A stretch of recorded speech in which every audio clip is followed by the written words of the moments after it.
Bismillahirrahmanirrahim. Assalamualaikum warahmatullahi wabarakatuh. Dan selamat bertemu kembali di pengenalan microcontroller. Jadi, sekarang kita sudah masuk pada pertemuan kedua, di mana di pertemuan kedua ini yang saya sebutkan di pertemuan pertama sebelumnya mengenai materi hardware dan software microcontroller AVR dan Arduino. Nah, jadi di sini kita akan membahas mengenai microcontroller AVR dan Arduino itu sendiri. Baik, anak-anakku sekalian, jadi di pertemuan kedua ini kita akan membahas mengenai hardware dan software microcontroller AVR dan Arduino.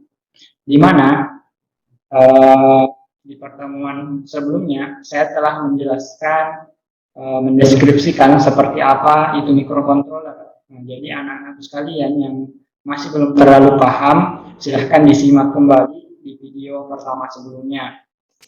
Baik, jadi ada 4 tujuan pembelajaran kita di pertemuan kedua ini, di mana untuk yang pertama diharapkan anak-anak sekalian mampu menjelaskan tentang microcontroller AVR, tentang Arduino, menguraikan jenis bahasa pemrograman microcontroller, dan diharapkan anak-anak sekalian mampu mencontohkan pengaplikasian sintaks dasar bahasa pemrograman C. Nah, di mana nanti kita akan gunakan pada pemrograman microcontroller. Baik, nah, jadi di sini saya akan mendeskripsikan kembali apa itu microcontroller AVR. Nah, jadi di sini penjelasannya bahwa microcontroller AVR itu terbuat dari buatan dari perusahaan Atmel yang dimana menggunakan arsitektur RISC (Reduced Instruction Set Computer) yang artinya prosesornya itu tersebut memiliki set instruksi program yang lebih sedikit dibandingkan dengan MCS 51 yang menerapkan arsitektur CISC Complex Instruction Set Computer. Nah, jadi itu adalah perbedaan microcontroller AVR dengan MCS 51. Untuk lebih lanjut mungkin Anda sekalian bisa melihat perbandingannya pada Google atau sumber-sumber lainnya. Oke, baik. Nah, yang kedua, di mana nanti kita akan banyak juga berbicara mengenai papan Arduino atau sistem minimum Arduino Uno. Nah, jadi ini adalah salah satu contoh bentuk dari papan Arduino atau microcontroller Arduino. Nah, jadi dari penjelasannya menjelaskan bahwa Arduino itu merupakan papan rangkaian sistem minimum microcontroller yang memang dirancang untuk bisa digunakan dengan mudah oleh para seniman dan desainer. Nah, yang walaupun basicnya bukan orang teknik, nah itu bisa menggunakan Arduino ini. Apalagi kalau misalkan kita dari teknik, nah yang memang sudah pasti bidang ilmunya kita, itu lebih mudah paham dengan Arduino ini.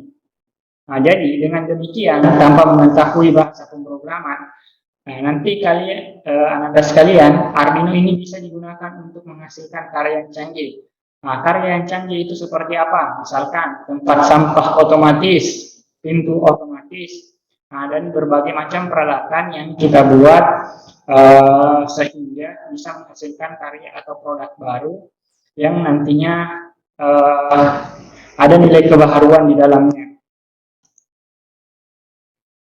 Nah, jadi ini sedikit penjelasan mengenai papan Arduino ini. Jadi Arduino ini memang saat ini sangat populer di seluruh dunia. Nah, banyak pemula yang belajar mengenal robotika dan elektronika itu lewat Arduino. Nah, kenapa alasannya? Karena Arduino ini sangat mudah dipelajari. Nah, tapi tidak hanya pemula.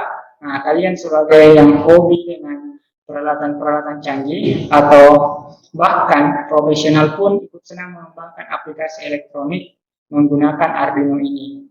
Nah, jadi bahasa pemrograman yang dipakai di Arduino itu bukanlah bahasa assembler atau bahasa mesin yang relatif sulit, tetapi bahasa C yang memang betul-betul betul-betul hampir menyerupai bahasa manusia.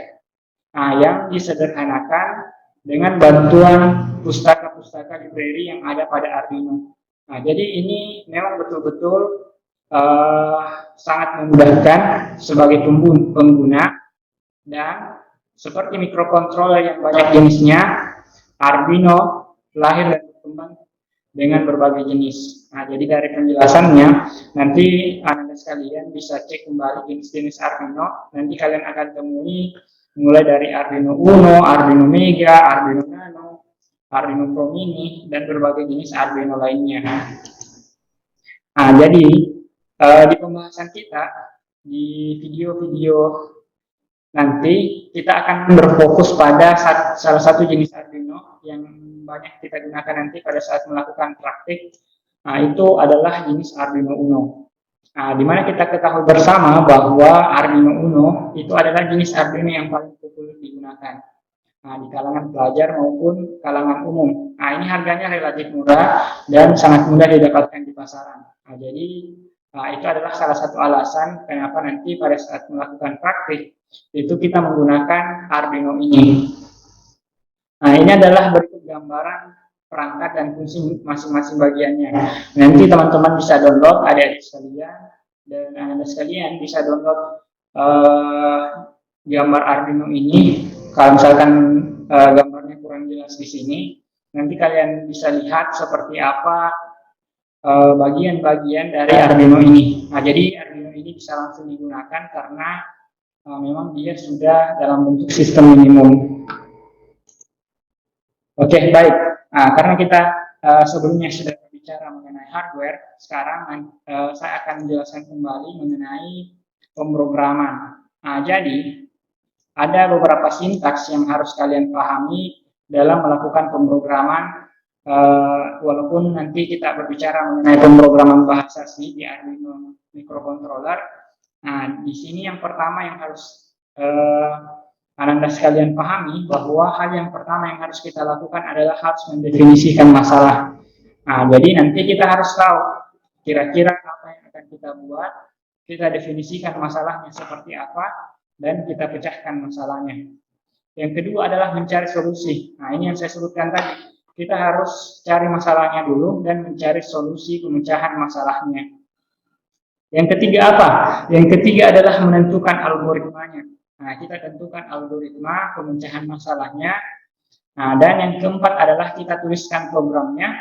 Dan yang kelima pasti kita melakukan pengujian terhadap program yang telah kita buat. Nah, yang keenam apa? Kita mendokumentasikan programnya. Nah, jadi kita simpan baik-baik program yang telah kita buat agar bisa betul-betul terdokumentasikan.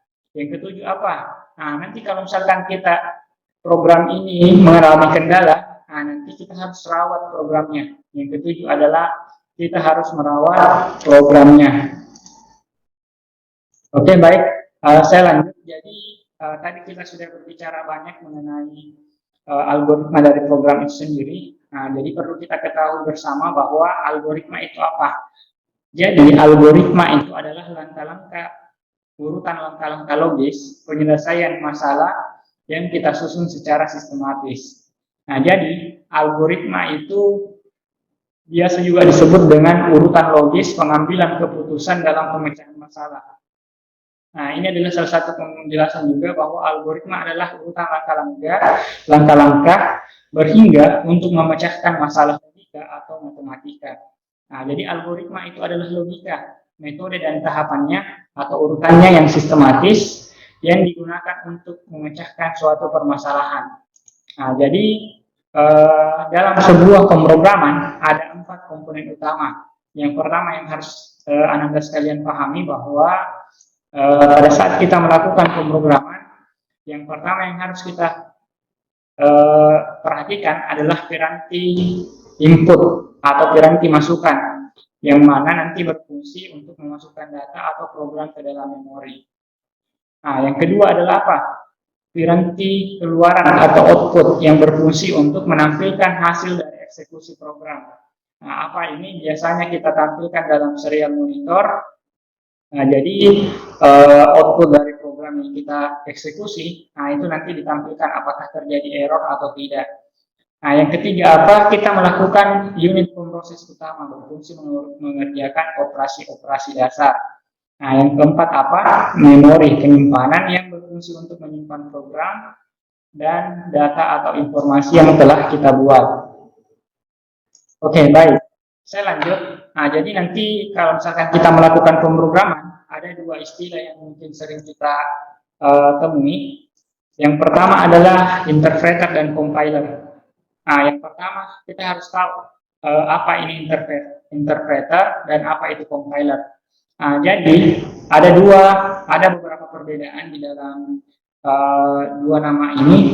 Yang pertama, kalau misalkan kita berbicara mengenai interpreter, dia menerjemahkan instruksi per instruksi.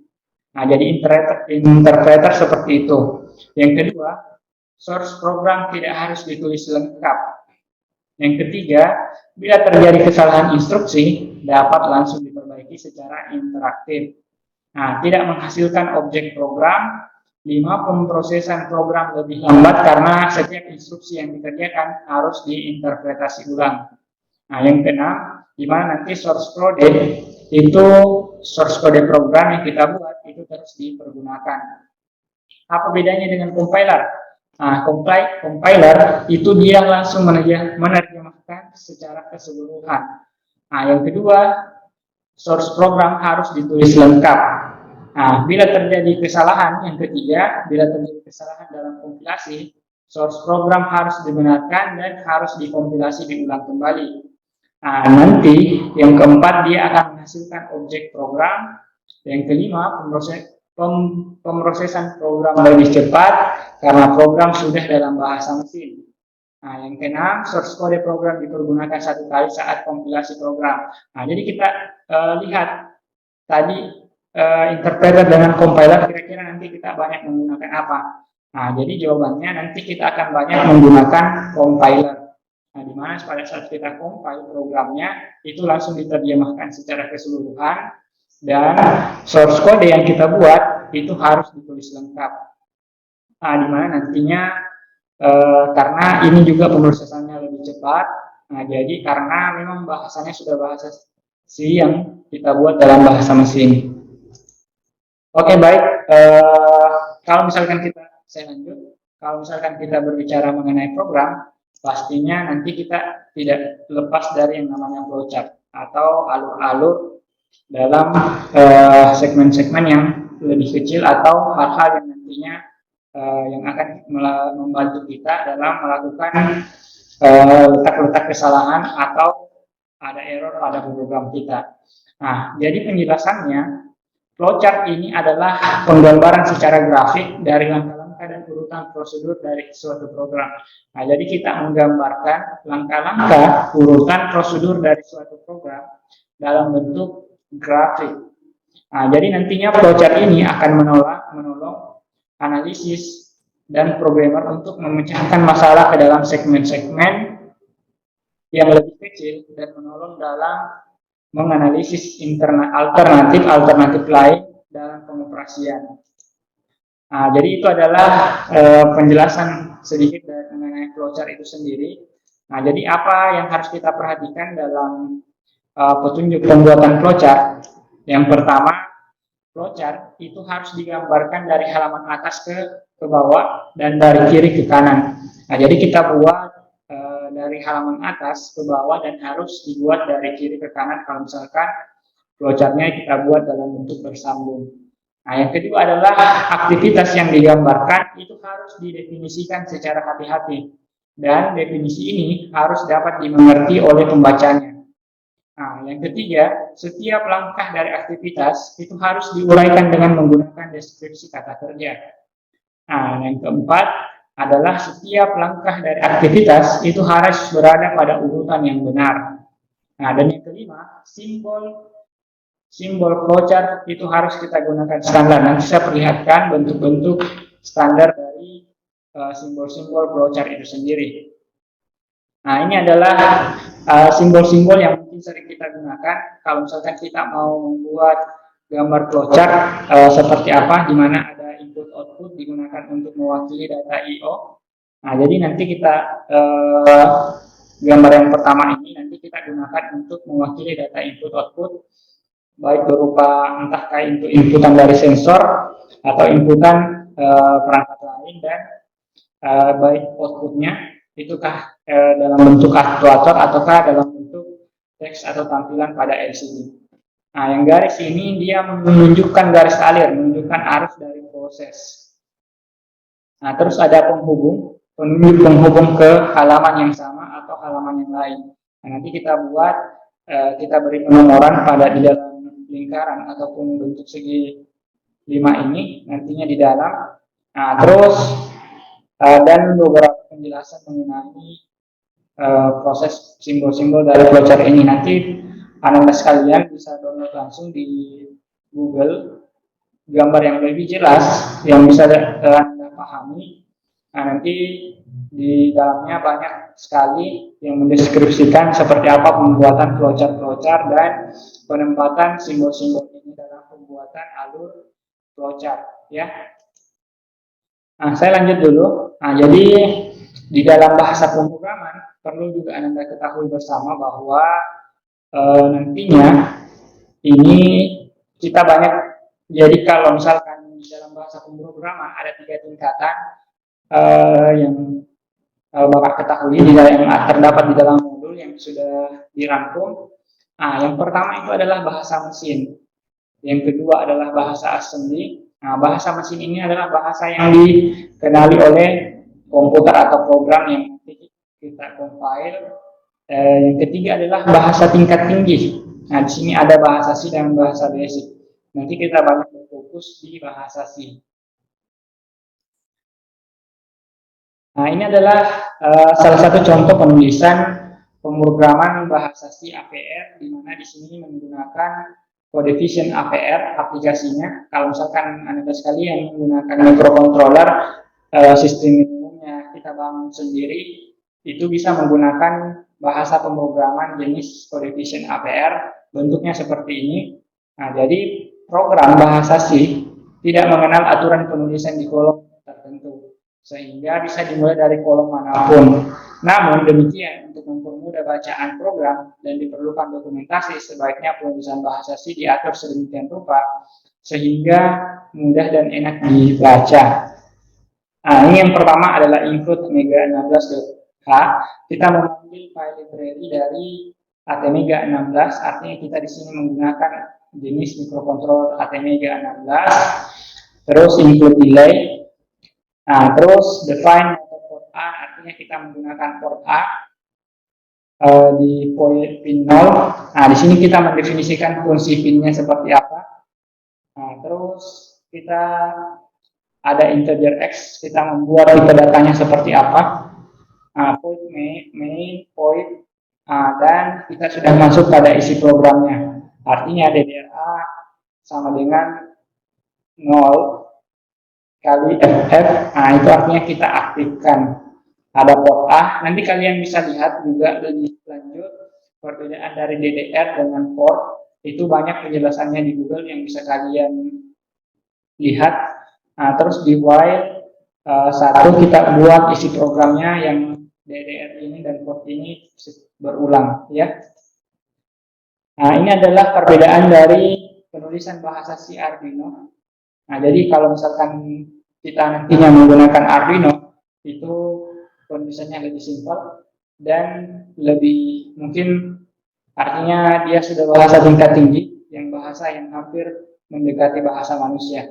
Ada void setup, kita masukkan pin-pinnya, void loop, nanti kita masukkan programnya yang akan diproses oleh microcontroller Arduino. Nah, jadi seperti itu. Nah, jadi tadi sudah saya singgung sedikit mengenai tipe data. Nah, jadi nanti kita harus belajar juga banyak mengenai tipe-tipe data. Jadi dalam pemrograman microcontroller, RAM, ROM maupun registernya itu harus diisi data. Nah, jadi kita harus isi data untuk menjalankan suatu program tertentu. Data yang diisi pun harus beragam tergantung besar bit data yang kita gunakan. Nah, jadi nantinya entah kita menggunakan integer dan tipe-tipe atau tipe-tipe data lainnya. Oke, baik anak-anak sekalian, mungkin pertemuan kita mengenai hardware dan software saya hanya mengulas sedikit. Mungkin untuk materi lebih lengkap nanti bisa di-download di modul penjelasannya seperti apa.